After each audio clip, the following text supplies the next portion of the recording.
Halo Talavers.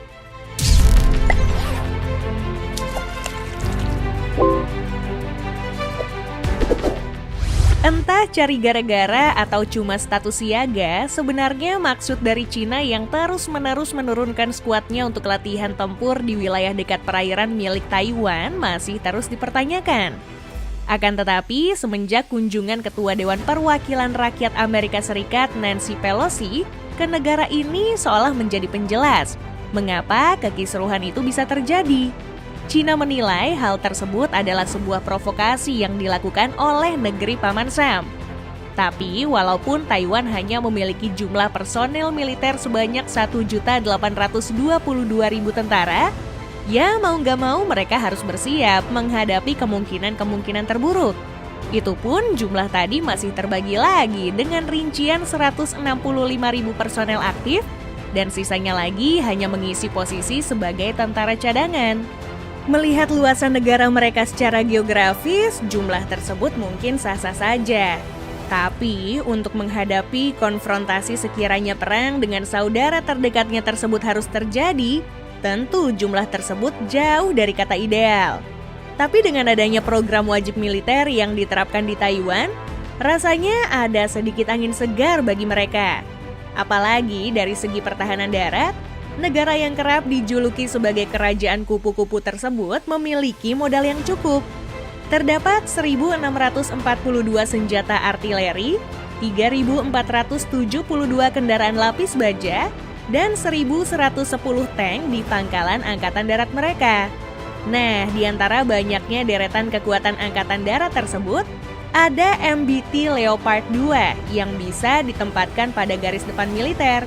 Walaupun kalau dilihat dari jumlahnya yang gak seberapa, melihat spesifikasinya sendiri rasanya Leopard ini masih bisa bersaing dengan apa yang dimiliki negara lain. Dengan dimensi panjang sekitar 11 meter, lebar 3,75 meter, serta tinggi 3 meter, salah satu tank legendaris produksi Jerman ini menggendong mesin bertenaga 1.500 horsepower yang mampu membuatnya melaju hingga kecepatan maksimum 68 km per jam. Akan tetapi, kecepatan maksimum tadi masih tergantung dengan kontur medan yang dilaluinya. Tank yang sanggup menampung maksimal 4 orang ini dibekali dengan sistem persenjataan mumpuni, yaitu meriam berdiameter 120 mm dan diyakini mampu menghancurkan apapun yang menghalangi jalannya.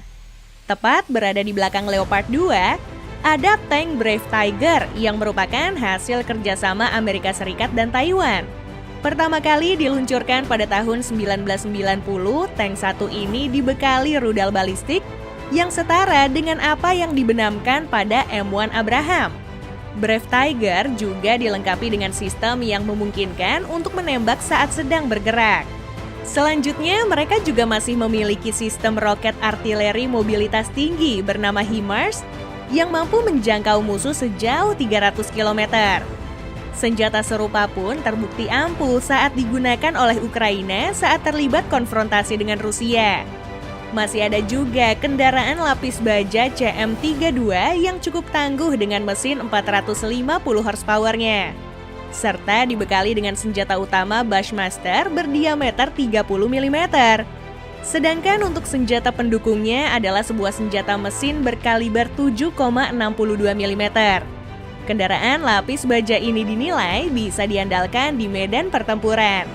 Meski demikian, sepatutnya Taiwan tidak boleh langsung jumawa.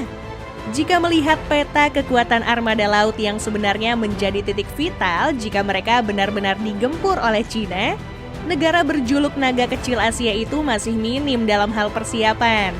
Itu lantaran mereka tercatat hanya punya 117 unit mainan tempur untuk digunakan di laut.